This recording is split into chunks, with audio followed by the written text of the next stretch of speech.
Täiega meiki näos praegu, noh. Aga mitte midagi, no ei anna teha lihtsalt, tuleb leppida sellega, mis ta on. Nii, tegin enne videosalvestasin juba valmis ja õudselt palju tarka juttu rääkisin ja õudselt palju tarka juttu jäi veel rääkimata, mida ma tahtsin rääkida. Aga vaatasin, et Issand jumal, kui aeglaselt ma räägin. kui ma räägiks poole kiiremini, siis ma jõuaks kõik ära rääkida, mis ma tahan rääkida. Ja täna tahan ma rääkida sellest hommikustest meditatsioonidest. Täna hommikul mediteerisin jälle oma 15 minutit ja selle jooksul tuli mitmeid mõtteid. Üks mõte, mis mind tabas kuskil, ma ei tea, 8. minutil võib-olla, oli see, et üritan siin õudselt mediteerida, aga no igasugused muud mõtted tulevad pähe. Ja hoolimata sellest, et ma kasutan juhendatud meditatsiooni ehk siis mingi salvestuse pealt kuulan häält, mis räägib mulle õigeid mõtteid, millele võib mõelda, et ikka aeg-ajalt mõte uitab ära. Ja minu mõte uitas sinna, et näed, leidub inimesi, kes praegu vaataksid mind ja ütleksid, et noh, näed sa, see 15 minutit, see ei anna mingit efekti, et tuleb ikka korralikult tõsiselt mediteerida. See 15-minutiline meditatsioon, selle idee sain ma Jerry Seinfeldilt, kes on teinud terve oma elu alates keskkooli lõpetamisest 15 minutit meditatsiooni igal hommikul ja tema ütleb, et sellest täiesti piisab, nii et kui juba Jerry Seinfeld ütleb, et piisab, siis ilmselt piisab. Olin mina mediteerinud 8 minutit ja mõelnud selle peale, kuidas mul ei tule täna midagi välja, mul tulevad mingid valed mõtted pähe, kusjuures meditatsiooni all võib mõelda, et see selline levinud arvamus on, et meditatsiooni all sa ei tohi mitte millegi peale mõelda, et see on vale tegelikult. Sa võid mõelda, lihtsalt sa ei tohi nagu obsessida või jääda nagu ühte mõtet ketrama oma peas, vaid kui see mõte tuleb, siis sa lased tal minna, tuleb uus mõte, lased tal minna. Tervitatavad on sellised mõtted, mis on sellised eneseanalüüsiga tegelevad mõtted. Sellised, et mida õhtuks süüa teha ja kui palju mul pangaarvel raha on, et sellised mõtted ei ole väga tervitatavad. Ja mis on põhiline see, et meditatsiooni ajal tavaliselt, alati isegi minu 15-minutiliste meditatsioonide ajal tulevad iseenesest pähe lihtsalt geniaalsed ideed. Nad võivad olla jumala konkreetsed ideed, kuidas mingit probleemi lahendada, aga need võivad ka olla väga sügavmõttelised, sellised elu muutvad tõdemused ja nad tulevad täiesti ootamatult lambist nagu lihtsalt. Nii, ja kui mina olin täna jõudnud mõelda seda mõtet, et mul ei tule midagi välja ja ma ainult olen tegelenud siin oma valede mõtete ärasaatmisega. Niipea, kui ma olin selle ära mõelnud, nii hakkasid tulema kohe ülisügavad elu muutvad mõtted. Ja esimene sügav mõte, mis mind tabas kohe peale seda, oli see, et ma olin just nagu oma mõtetega tüürinud sinna suunas, et kuidas see kõik need isiksuse osad, mis meil on Kaili süsteemi järgi, mis ei ole muidugi Kaili enda süsteem, eks ole, Kail on ka õppinud kelleltki kõik need kuulsad gurud, ma ei tea, Deepak Choprad ja Oshrod ja keda iganes, kõik on need, tal on läbi töötatud ja see ei ole tema mingi originaalleiutis, mida ta jutlustab, kuigi tal on üks väike erinevus ja ma pärast räägin sellest ka kunagi, täna ilmselt ei jõua. Et inimese isiksus koosneb nagu 4 osast. Üks on mõtted, teine on tunded, 3. on siis meie füüsilised organid ja 4. on hing. Ja ego kipub elama mõtetes tavaliselt. Ja ma hakkasin mõtlema, et kas need on kõik võrdselt tähtsad või on ikkagi nagu hing natuke tähtsam kui need teised asjad. Või see 4. komponent või tema ise ka kipub nende sõnadega väga selline ebatäpne olema, sest ta ei taha kedagi ära hirmutada nende sõnadega, siis ta kasutab erinevaid selliseid hägusaid mõisteid. Aga et see sisehääl või see südame hääl, et see on siis, mis annab siis andeks kõik, mis toimub. Ta vaatab kõrgelt, vaatleb lihtsalt ja annab andeks. Ja ütleb, et sellest pole midagi. Ja ta saab seda öelda sellepärast, et tõepoolest mingit vahet ei ole. Sest et ta teab, et millelgi ei ole mõtet. Ja kui ma olin selle mõtte peale mõelnud, ma mõtlesin, issand jumal, millelgi ei ole mõtet, et see tuleb väga tuttav ette mulle see tunne. Ma olen ise seda korduvalt mõelnud, kui ma olen kannatanud depressioonihoogude all varasemalt.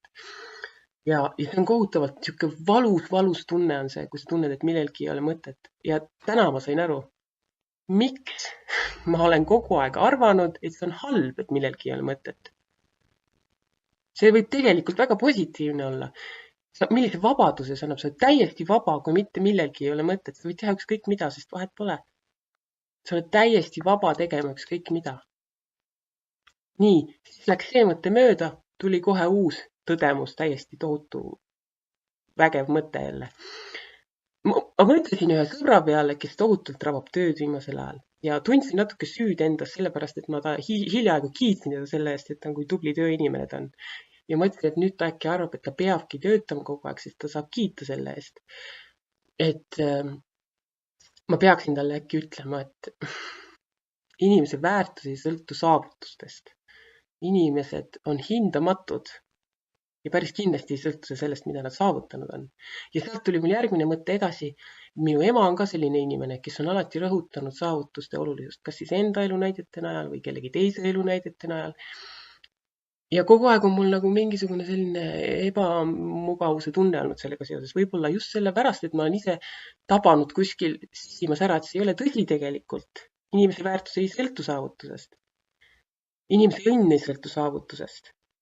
Tuli meelde ka täna hommikul Kaspar Taimsoo, kes ütles kuskil, ma ei mäleta kus, kui masendav oli tema jaoks tegelikult mingi hetk peale seda, kui ta oli võitnud olümpiamedali. Kui ta sai aru, et mitte midagi ei ole tegelikult muutunud, et ta on täpselt sama inimene, kes oli enne finišijoont ja peale finišijoont. Mitte midagi ei ole muutunud. Keegi mõõtis ära selle aja, otsustas, et see on väärt pronksmedali. Aga tegelikult millelgi ei ole mõtet, aga meie ülesanne on õppida seda nautima. See on võimalik. Meie elu mõte ongi lihtsalt nautida seda, et elu on lihtsalt selline, nagu ta on. See mõte läks ära, siis tuli uus mõte, selline, mis ei olnud selles mõttes täiesti uus. Ma olen seda varem ka mõelnud, aga see on selline mõte, mida on vaja endale aeg-ajalt meelde tuletada üldsegi, siis tõesti päris tihti peaks seda endale meelde tuletama. Et üks inimeste põhiline käivitav jõud on vajadus tunnustuse ja armastuse järgi.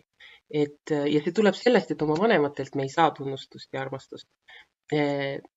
Et kuigi võib-olla on levinud mõnes mõttes selline suhtumine, et vanemate armastus oma laste vastu selline kõike ületav tõeliselt tingimusteta armastus, see ei vasta tõele. Et igaüks, kes on oma vanema käest kunagi sõimata või peksa saanud, teab, et on mingid asjad, mida sa võid teha ja siis sa saad armastust ja tunnustust ja siis on mingid asjad, mida sa ei või teha ja siis, kui sa neid teed, siis sa ei saa armastust ja tunnustust. Ja see on paratamatu. See ei ole paratamatu, aga see on paratamatu meie praeguse ühiskonna korralduse juures. Ja tänu sellele on inimesed õppinud ära selle, et kui sa tahad saada armastust, siis sa pead tegema midagi. Ja see käib selline otsimine, et mis asi see nüüd on, mille eest ma tunnustust saan ja armastust. Palun, andke mulle. Aga sa ei leia seda mitte kuskilt. Või see armastus, mis sa sealt saad, on ikkagi ka tingimustega armastust. Et ka igasugune selline armastus, mis sa väljaspoolt saad kellelgi teiselt, ei ole tingimusteta armastus. Ainukene armastus, mis on tingimusteta armastus, on sinu enda armastus sinu vastu. Ja kui sa usud universumisse, siis universumi armastus sinu vastu ja kõikide teiste inimeste vastu. Et kui sa leiad endast selle armastuse, sa tunned, et sina oledki armastus, sinu sees on piisavalt armastust kogu, sinu enda jaoks piisavalt ja jääb veel teiste jaoks ka üle, siis sul ei ole seda tühikut enda sees, seda tühjust, mida oleks vaja täis toppida kuidagi igasuguste, kas armastusega või kui sa seda ei leia, siis sa hakkad toppima täis igasuguste sõltuvust tekitavate asjadega, alkohol, toit, narkootikumid, porno, ma ei tea, mida iganes on ju. Ja see on jälle mõtlemise küsimus ainult. Sa pead ainult taipama seda, et sinus endas on tegelikult olemas see armastus juba. Sa pead lihtsalt, kui sa selle ära tabad ära selle, kohe sa tunned, et seda ei ole enam, seda auku ei ole enam läinud. Et sellised mõtted tulid mulle 7 minuti jooksul. Keegi ei saa öelda, et 15 minutit ei ole piisav aeg selleks, et mediteerida, et saada mingisugust sellist häid ideid, kuidas oma päeva mõnusasti mööda saata. Ja kuna juba läheb väga pikaks see video, siis ma lõpetangi siin ära. Ja ma võiksin praegu vähemalt 10 minutit edasi rääkida, nii palju igasuguseid häid mõtteid tuli vahepeal. Aga ma ei piina teid rohkem. Kohtumiseni homme.